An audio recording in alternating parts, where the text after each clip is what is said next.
Merci donc d'être là et sur un thème assez extraordinaire qui est ce nouveau catholicisme social. Ce matin, la lecture disait « Heureux ceux qui écoutent la parole et qui la mettent en pratique. » Heureux les catholiques en action. Il faut reconnaître que ce n'est pas facile. Déjà écouter la parole, la comprendre, qu'elle atteigne notre cerveau, notre intelligence, notre volonté. Mais ensuite, il faut passer à l'action. Et cette mise en pratique, elle est difficile. Elle est même très difficile. Il y a beaucoup d'arguments pour être éventuellement d'accord, même si on se sent assez minoritaire en étant d'accord avec la doctrine sociale de l'Église. Mais la mettre en pratique, ça veut dire s'interroger sur la réalité et ce que nous pouvons faire concrètement. Au début de l'année, Guillaume de Prémar, Mathieu Detchessart et Joseph Touvenel ont lancé un appel pour un nouveau catholicisme social. Nous avons tous vu cet embrasement qui se passait tous les samedis, d'abord dans les régions, puis ensuite à Paris, et qui dure dans le temps.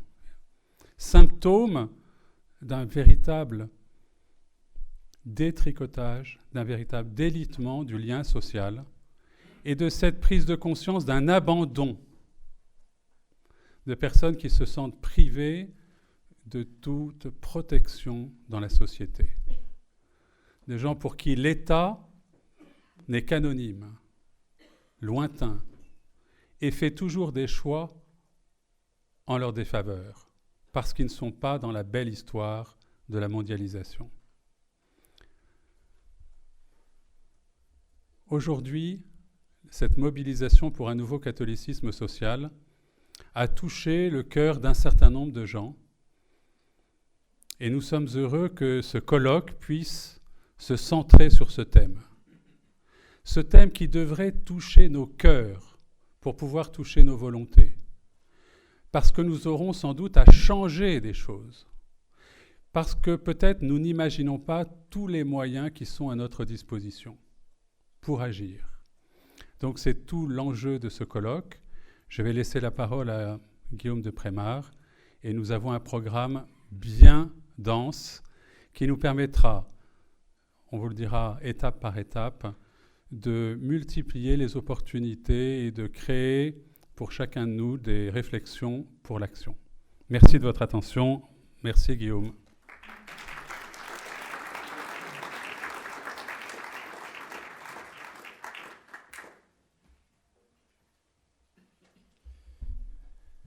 Merci, cher Bruno, d'avoir introduit le thème de ce colloque catholique en action. Et merci à vous tous. Ah oui, il faut mettre le bon nom. Oui, c'est bien moi. Et merci à vous tous d'être présents. Pour introduire cette conférence à deux voix avec Mathieu Detchessart, qui me succédera à ce pupitre, je vais vous citer Alexis de Tocqueville, qui n'est pas forcément d'une famille de pensée qui nous est favorable, puisqu'il est plutôt de la famille pensée libérale, et qui décrivait dans un ouvrage très connu de la démocratie en Amérique, la société, nos sociétés occidentales, nos démocraties libérales telles qu'il les voyait dans le futur. Et il écrit ça en 1840. Je le cite. « Je vois une foule innombrable d'hommes semblables et égaux. Chacun d'eux, retiré à l'écart, est comme étranger à la destinée de tous les autres. Ses enfants, ses amis particuliers, forment pour lui toute l'espèce humaine. Quant aux demeurants de ses concitoyens, il est à côté d'eux, mais il ne les voit pas. Il les touche et ne les sent point. Il n'existe qu'en lui-même et pour lui seul, et s'il lui reste encore une famille, on peut dire du moins qu'il n'a plus de patrie. » On ne peut pas parler de constat, on peut parler de prophétie peut-être, ou de vision, ou dans le sens visionnaire du terme. On pourrait dire que d'une certaine manière, Tocqueville a bien vu les choses et bien à l'avance de ce que pourrait être l'individualisme de notre modernité. Cependant, Alexis de Tocqueville a-t-il entièrement raison? Quand on cite Tocqueville, tout le monde dit « Ah oui, c'est évident, nous en sommes là », parce qu'en effet, nous sommes confrontés à un individualisme galopant, et il nous semble que nous ne parvenons plus à faire œuvre civique ensemble et à construire ensemble la cité. Moi, je pense qu'Alexis de Tocqueville a en partie raison, mais seulement en partie, et qu'il pêche par défaut de confiance anthropologique. Je pense que les besoins de l'âme humaine sont invariables et que rien ne peut les éteindre. Si vraiment nous en étions rendus au point que décrit Tocqueville en 1840, ou que prévoit Tocqueville en 1840, d'une certaine manière, nous n'aurions rien à faire ici, dans cette salle, parce qu'il n'y aurait rien à faire. Si vraiment nous étions comme ça, si vraiment nos contemporains étaient ainsi qu'ils sont décrits par Tocqueville, nous n'avons rien à faire ici. Ou, du moins, partager un repas, du bon vin, de l'amitié, ce qui est une excellente chose, mais certainement pas à parler de manière d'agir. Comment agir à partir de cette base, si elle est vraie? Elle est vraie en ce sens où il y a une pente, où il y a une tendance, où il y a des caractéristiques fortes, des signaux faibles et même des signaux forts, mais elle est fausse en ce sens où les aspirations profondes, nos aspirations profondes, celles d'un peuple, sont toujours les mêmes, et qu'il existe aujourd'hui, et d'une certaine manière les Gilets jaunes paradoxalement l'ont montré, une aspiration profonde à la communauté, une aspiration profonde à faire œuvre civique.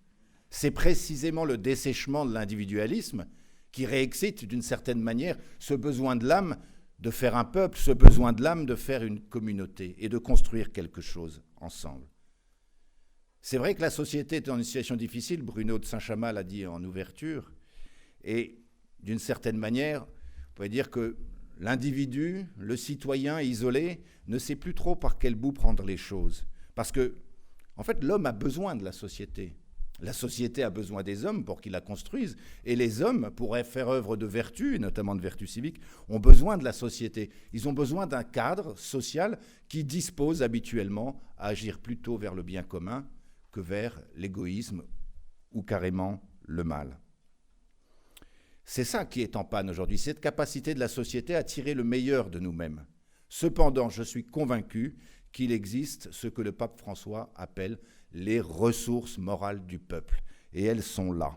Et si nous ne faisons pas ce pari qu'il y a des ressources morales dans le peuple, alors buvons, festoyons et profitons de la vie, mais ne venons pas dans ce type de colloque et surtout ne nous engageons pas. Donc nous nous engageons sur un pari qui est une confiance anthropologique, une confiance dans le fait que l'homme a envie, a besoin, a le désir de faire une communauté et de faire un peuple. Cependant, la difficulté et qui le préalable à cela est de pouvoir réduire toutes ces fractures d'une société liquide qu'on appelle parfois la dissociété, c'est-à-dire le contraire d'une société, et des processus de déconstruction culturelle qu'il n'est peut-être pas nécessaire de redétailler les uns après les autres, fractures sociales, anthropologiques, culturelles, spirituelles, etc.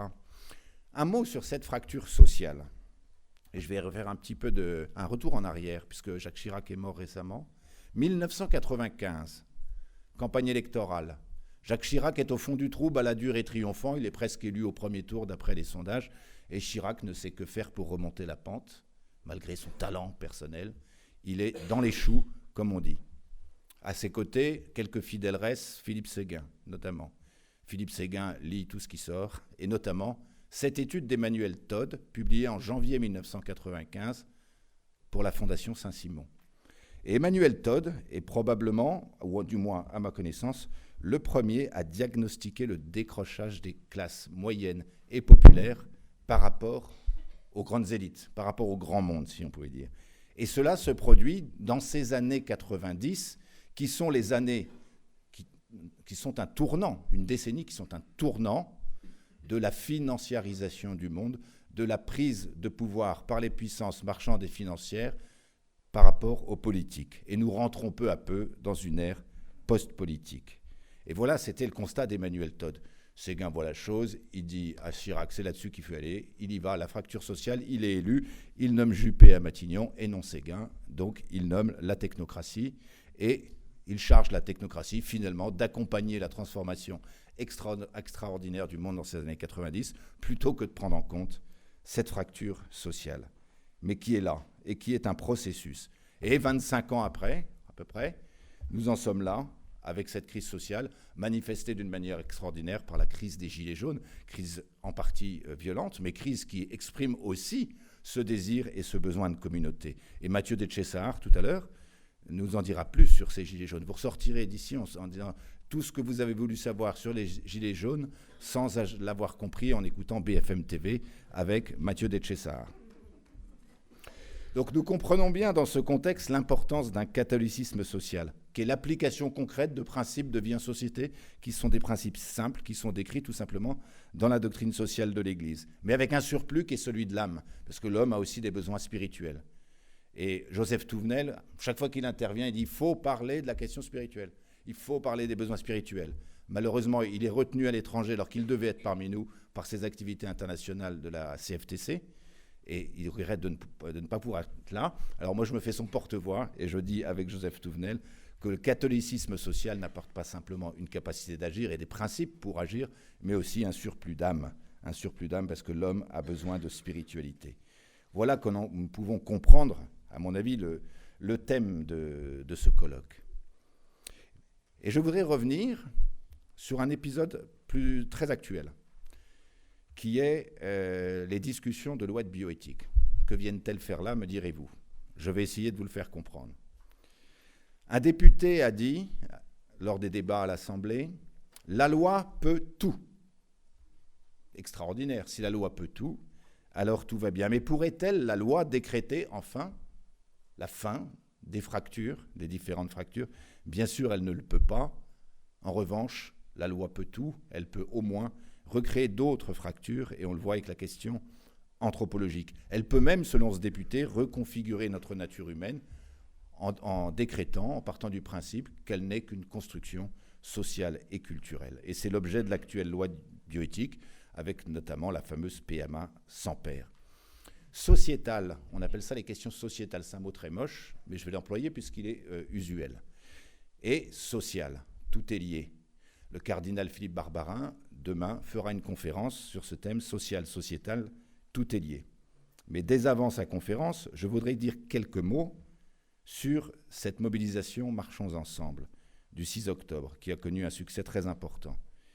Franck Meyer, le patron des présidents des maires pour l'enfance et porte-parole de Marchons enfants, a prononcé un discours de clôture. Et il a cité Huxley, Aldous Huxley, qui écrivait en 1946, dans une préface à la réédition de son fameux Meilleur des mondes, qu'Huxley appelait de ses voeux un grand mouvement populaire à grande échelle pour lutter contre le meilleur des mondes, contre ses projets démiurgiques. Et Franck Meyer appelait à ce grand mouvement populaire. Et j'ai entendu les orateurs, il a été beaucoup question, pas seulement du père, de la mère, de la famille, etc. Il a été beaucoup question aussi des questions de la marchandisation de l'humain. Parce que les évolutions qu'on dit sociétales constituent un outil d'hégémonie du turbocapitalisme postmoderne. S'il doit y avoir un adversaire dans cette affaire, ce n'est pas un lobby LGBT ou des minorités sexuelles, ce n'est qu'une partie de la question, et certainement pas la partie centrale, mais ce sont plutôt les puissances qui s'attachent à l'avènement d'une civilisation techno-marchande universelle. Ou plutôt, dirais-je, une contre-civilisation purement matérialiste qui prend progressivement le contrôle de la totalité ou presque des réalités humaines pour les travestir en réalité marchande. Et pour servir le dieu croissance, nous nous sommes engagés sur ce chemin technicisation, production, et tout cela, nous le voyons, saccage l'homme en sa nature, saccage la nature elle-même et provoque toutes ces grandes fracturations dont nous avons parlé, anthropologiques, écologiques, sociales, culturelles, qui finissent par atteindre l'âme humaine elle-même. Les Poissons Roses ont rejoint la mobilisation Marchons enfants, et Patrice Aubert est parmi nous, je le remercie de sa présence. Et les Poissons Roses, je vais vous lire la manière dont ils ont résumé la chose le 6 octobre. Je les cite. « Une majorité des Français fait le lien entre les dérèglements écologiques et les fractures sociales. Les dérives bioéthiques procèdent des mêmes démesures techniques et marchandes. Créer un arc majoritaire nécessite de les rejoindre et d'entrer dans une cohérence des combats. » Fin de citation. Voilà en 3 lignes un excellent résumé du programme ou d'une partie du programme qui nous attend. Parce qu'il faut, bien sûr, pouvoir imaginer d'élargir des bases de mobilisation, d'élargir les sujets, d'élargir la cohérence des combats et des problématiques, si nous voulons, en effet, enrayer cette machine technomarchande. Et cela nécessite d'élargir, bien évidemment, la sociologie d'un mouvement populaire. Un mouvement populaire a besoin des diversités sociologiques, et je ne vous cache pas que je pense à cette France profonde, à cette France dite des Gilets jaunes, cette France laborieuse, cette France où existent, à mon avis, les ressources morales du peuple, et c'est ce de manière forte. Parce que nous sommes affrontés un peu aux mêmes problématiques. On parle de transhumanisme. On parle de... En fait, c'est comme un darwinisme, le transhumanisme, une évolution de l'homme. Donc un darwinisme transhumaniste, il existe, mais il y a aussi un darwinisme social. La théorie de Darwin, c'est dire que les espèces disparaissent quand elles ne s'adaptent pas au nouveau monde, au nouvel environnement.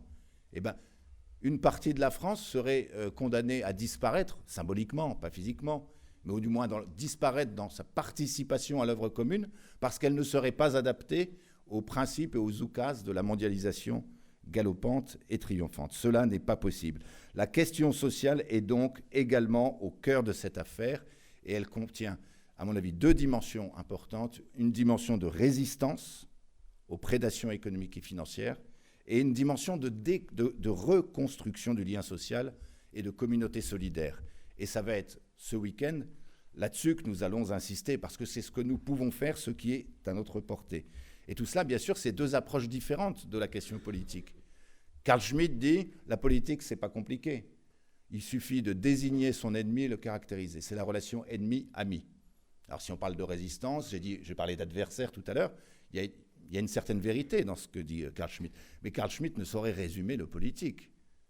Le politique, dans le sens de la construction de la cité, repose non pas sur la relation ennemie, sur l'inimitié, mais au contraire sur l'amitié. L'amitié civique qui était si chère à Jean Housset. Parce que pour vivre ensemble, comme on dit, il faut faire ensemble, bâtir quelque chose ensemble. Pour faire ensemble, il faut de l'amitié, de la confiance, de l'estime. Pour avoir de l'amitié, il faut aimer quelque chose ensemble. Saint Augustin parlait de la communauté des objets aimés. Aimer en commun quelque chose. Et aimer surtout un récit. Aimer ce que nous sommes, d'où nous venons, un récit historique que l'on aime et que l'on veut continuer ensemble.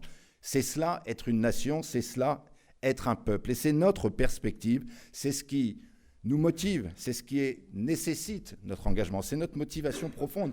C'est un projet qui est extraordinaire et qui est attendu par nos contemporains, qui est de refaire du peuple de France un peuple de bâtisseurs, comme les bâtisseurs de cathédrales, et un peuple de bâtisseurs de la grande cathédrale civique qu'est la France. Je vous remercie de votre attention et je passe la parole à Mathieu De Cesare.